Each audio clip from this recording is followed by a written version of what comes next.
it's time. We got a new routine from Nils and Bianca. Let's get right into it. I love the Invitational classic format of Lindy Hop competitions because performers have to tell a well-balanced story over the course of an entire song. It really is the art of amplifying the music visually without doing the big aerials. And I want to see how well they're able to pull this off. But before I do that, don't forget to check out the benefits of becoming a Street Smart Swing member. You get access to the Lindy Hop Blueprint, which is my success system that helps dancers really understand the core principles that make Lindy Hop work fundamentally. Once you can grasp what master dancers understand, you will be able to grasp the principles of Lindy Hop at your current level, which will ultimately put you in the driver's seat to fix your own dancing without always having to need a teacher. Members of the Street Smart Swing community also receive personalized feedback on their social dancing. They will also receive 24-hour access to all classes posted each week. So check out the benefits in the description below. I'm so excited. So let's jump right in.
From Sweden,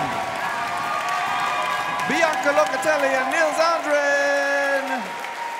First off, I must acknowledge the extreme level of excellence put forth in this routine. Both of these dancers match each other's intensity and sharpness throughout the entire thing. The solo dancing is not only crisp, but delicately choreographed in a way where the viewer can notice the well-timed stops and irregular shapes.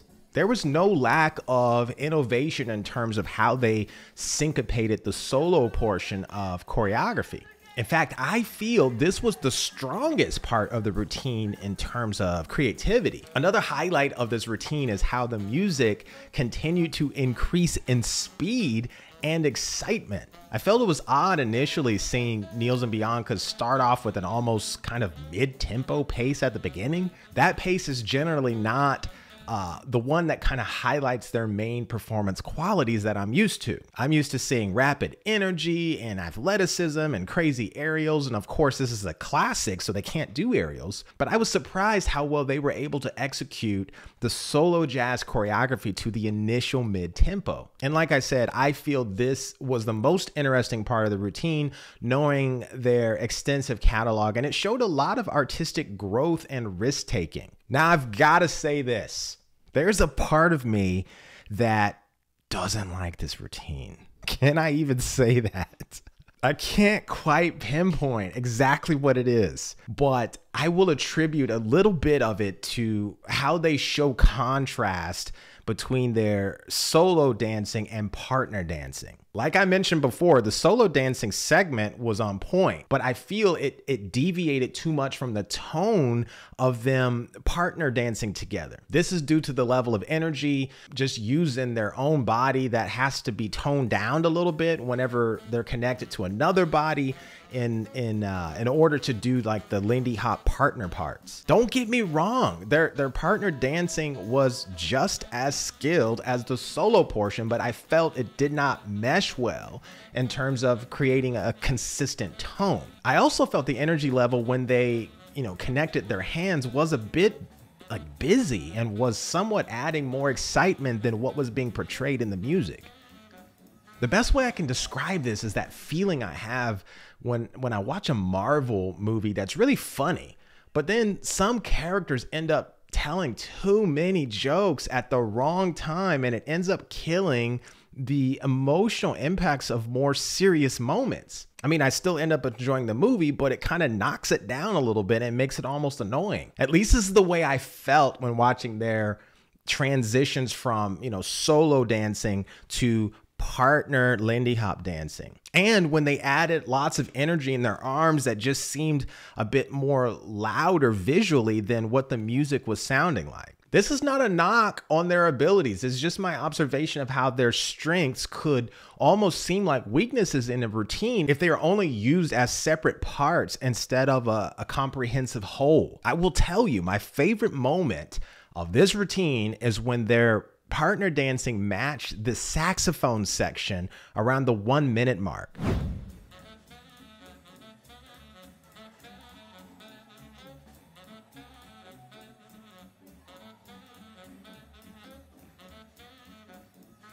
These are those portions of a routine that help amplify the music visually, and I appreciated it because it blended so well and showed contrast with continuous movement and then stopped briefly as opposed to stopping all the time, which is more prevalent in Boogie Woogie. This is my favorite dynamic about Nils and Bianca's dancing, and they are continuing to show that it is possible to have real distinction in your dancing between Boogie Woogie and Lindy Hop. You can be high level in Lindy Hop and high level in Boogie Woogie and still look totally different. Now, every once in a while, they end up blurring the lines, and I feel some of that was demonstrated in this routine, and that might contribute to some of the things I didn't like. Overall, this routine was solid due to their level of execution, even though I felt it was a bit more episodic instead of a well-balanced, completed work. What did you guys think about this one? Let me know in the comments section below. If I don't see your comments below, hopefully I get a chance to help some of you in my class online. Take care.